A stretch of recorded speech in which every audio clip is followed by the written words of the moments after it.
நான் வந்து எனக்கு ஒரு பெரிய ஆசை இருந்துச்சு. என்ன ஆசைன்னா, நான் வந்து 2010 வரைக்கும் நான் அது சொல்லிடுறேன். ஃபஸ்ட்டு நான் காலேஜ் முடித்த உடனே 2005 அந்த டைம்லேயே காலேஜ் முடிக்கிறதுக்கு முன்னாடி ஆக்சுவலி பார்த்தா நான் வந்து இந்த மியூசிக்கில் பயங்கர இன்ட்ரெஸ்ட். எனக்கு நான் மியூசிக் பண்ண ஆரம்பித்தேன். நிறைய ஆட்ஸ்லாம் பண்ண ஆரம்பித்தேன். சினர்ஜின்னு ஒரு கம்பெனி கூட சேர்ந்து இந்த ஆனிமேஷன்ஸுக்கு பேக்ரவுண்ட் மியூசிக் போடுற ஒரு ஓப்பனிங் எனக்கு கிடச்சிது.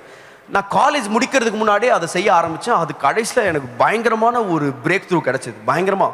ஸோ ஃபஸ்ட்டு ஆட் ஃபிலிம்ஸில் இருந்தேன். அதுக்கப்புறம் அப்படியே போய் என்ன பண்ணிட்டேன்னா, மூவிஸ்க்கு சினிமாவுக்கு வாசிக்கிறதுக்கு வாய்ப்பு கிடச்சிது. ஆனால் எங்கள் அப்பாவுக்கு தெரியாது.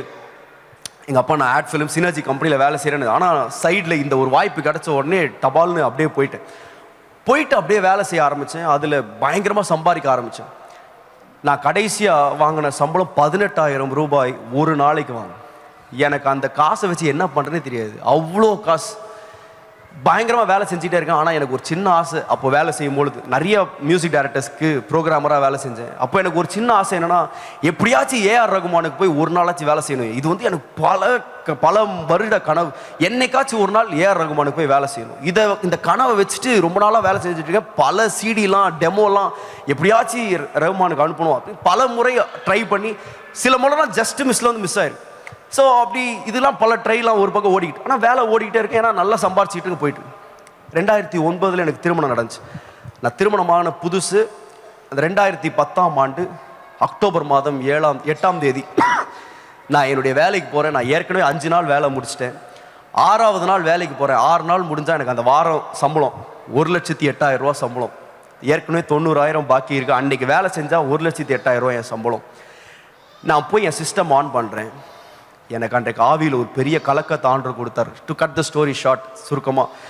ஸோ எனக்கு தெரியும் அன்றைக்கு தான் ஆண்டவர் எனக்கு கொடுக்குற கடைசி வாய்ப்புன்னு எனக்கு தெரியும். ஏற்கனவே பல முறை ஆண்டவர் என்கிட்ட பேசினார். ஆனால் சம்பவாதனை தள்ளி கடைசியில் அன்றைக்கு எனக்கு தெரியும், இன்றைக்கு ஆண்டோடைய பேச்சுக்கு நம்ம இடத்த கொடுக்காட்டி ஆண்டு நம்ம கதையை முடிச்சிடும். அந்த அளவுக்கு ஒரு பயம் என் இருதயத்தில்.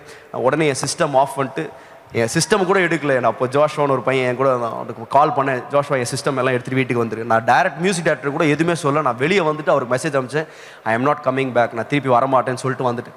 அந்த காசுக்கு இன்னைக்கு கூட நான் வாங்கலை. வீட்டுக்கு வந்துட்டேன்.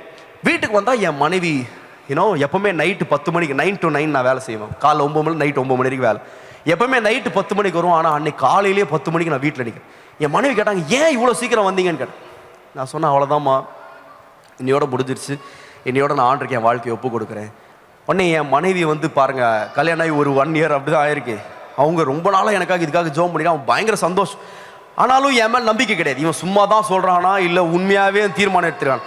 உடனே சொன்னாங்க, இது உண்மையாகவே நீங்கள் தீர்மானம் எடுத்திருந்தீங்கன்னா உங்கள் ஃபேஸ்புக்கில் போய் நான் முழு நேரமாக நான் ஆண்டருக்கு என் வாழ்க்கையை ஒப்பு கொடுத்து அடிங்க பார்ப்பேன். அடி பாவி, இப்போ தான் வந்து அதுக்குள்ளே இவ்வளோ பெரிய.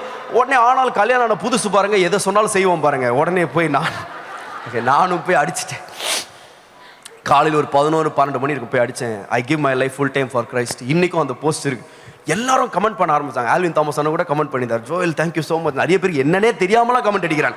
ஆனால் எங்கேருந்து வந்தோடனே தெரியாமல் கமெண்ட். சரி, எல்லாம் படித்து முடிச்சுட்டு ஒரு பக்கம் உட்காந்துருக்கேன் அமைதியாக. ஏன்னா அடுத்தது என்னன்னு தெரியாது. அமைதியாக உட்காந்துருக்கிறேன். ஒரு சாயங்காலம் ஒரு 5, இது 11 மணி 11:30 மணி போல் நடக்குது. சாயங்காலம் 5 மணிக்கு என் ஃபோன் அடிக்குது. ஃபோன் வந்து யாருன்னா, எனக்கு ரொம்ப தெரிஞ்ச ஒரு ஃப்ரெண்டு, நல்ல பாடகர், ரொம்ப ஃபேமஸான ஒரு பாடகர். அவர் ஃபோன் பண்ணி, இவர் ஏன்டா ஃபோன் பண்ணுறாரு. ஃபோன் எடுத்தோன்னே அவர் கேட்குறேன், ஜோயல் எங்கே இருக்கிற அப்படின்னு. 5 மணிக்கு நடக்கும். அதே நாள் 5 மணிக்கு நான் கேட்குறேன். அவர் கேட்குறேன், எங்கே இருக்கிற. நான் சொன்னேன், டிமி இங்கே தான் இருக்கேன், நான் வீட்டில் தான் இருக்கேன். சொன்னேன், ரொம்ப சந்தோஷம், நீ உடனே கிளம்பி வா, 6:30க்கு ஏஆர் ரகுமான் ஸ்டுடியோவில் உனக்கு வேலை இருக்கு. ஏன்டா இது ஒரு 5 மணி நேரத்துக்கு முன்னாடி சொல்லக்கூடாதாடா. நீங்கள் நல்லா கவனிங்க, என் வாழ்க்கையின் கனவுங்க. நான் இத்தனை வருஷம் இந்த கனவு தான் எனக்கு. என்னைக்காச்சும் ஒரு நாள் அவருக்கு வேலை செய்யணும். இப்போ இந்த கனவு நிறைவேறுதுங்க. ஒரு 5 வருஷ கனவு, ஒரு 7 வருஷ கனவு நிறைவேறிடுச்சு. இப்போது இந்த பக்கம் என் கனவு, என் திட்டம், என் சுத்தம் பக்காவாக அமைஞ்சிருச்சு ரூட்டு. எனக்கு தெரியும் ரகுமானோட சேலரி வந்து டபுள் மடங்கு, மற்றவங்க எல்லாரை காட்டி 2 மடங்கு தராரு. 18,000 ரூபா சம்பளம் 40,000 கூட மாறலாம் ஒரு நாளைக்கு. என் சம்பளம் டபுள் ஆக போகுது. என் கனவு நிறைவேற போது. அடுத்த 15 வருஷம் என் வாழ்க்கையை பற்றி நான் யோசிக்க வேண்டிய அவசியமே கிடையாதுங்க. அந்த அளவுக்கு பச்சை பசேல்னு சூப்பராக காட்டுறான். ஒன்று புரிஞ்சுக்கோங்க, பச்சை பசேல்னு இருக்கிற எல்லாமே ஆண்டோடைய சித்தம் கிடையாது. உங்கள் சோதம் கொமோராவை கூட இருக்கலாம், அது கூட பச்சை பசேல்னு தான் இருந்துச்சு.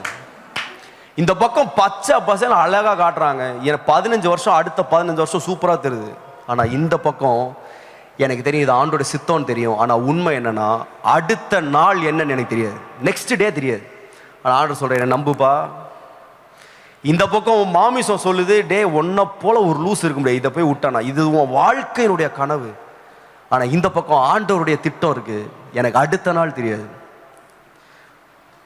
ஆனால் அன்றைக்கு நாங்கள் 2 பேரும் முழங்கால் படிட்டு அன்றைக்கி தான் அந்த பாட்டு எழுதுனோம். நிறைய பேர் பாட்டு மட்டும் தெரியும், ஆனால் என்னைக்கு எழுதணும் எப்போ எழுதணும். நீங்கள் அந்த பாட்டு கேட்டிருக்கீங்களா தெரில. உம்மை விட்டு பிரிய மாட்டேனே இயேசுவே, உம்மை விட்டு பிரிய மாட்டேன், வேறே எங்கே செல்லுவேன் உந்தன் அன்பை விட்டு, நான் வேறே யாரை தேடுவேன் உம்மை போல யாருண்டு. அன்றைக்கு தான் அந்த பாட்டு எழுது. எப்போ தெரியுமா, ஆண்டவரே இந்த பக்கம் ரொம்ப அழகாக இருக்குது, ஆனால் அதை காட்டிலும் நான் உம்மை நேசிக்கிறேன் ஆண்டவரே. நான் சொல்கிறேன் அன்றைக்கு ஆண்டுடைய சித்தத்துக்கு என் சித்தம் ரொம்ப அழகாக இருக்குது. ஆண்டவரே அன்னைக்கு சொல்லியிருக்கலாம், அப்பா நம்ம திட்டத்துக்கு ஆண்டவர் கையெழுத்து போட்டாரா அப்படின்னு சொல்லிட்டு போயிருக்கலாம். ஆனால் அன்றைக்கு பேப்பரை திருப்பணும், கீழே கையெழுத்து போட்டு, ஆண்டவரே எனக்கு என்னன்னே தெரியாதுப்பா, இந்த பக்கம் நீங்கள் எழுதுங்க. ஒருவேளை நான் அந்த பக்கம் போயிருந்தா நான் ஒருவேளை ஆசீர்வதிக்கப்பட்டிருக்கலாம், நிறைய காசு சம்பாரிச்சிருக்கலாம். ஆனால் நான் தான் சொன்னேன் பாருங்க, இந்த பக்கம் எடுத்தேன், ஆண்டவர் என்னையே ஆசீர்வாதமாக மாற்றினார்.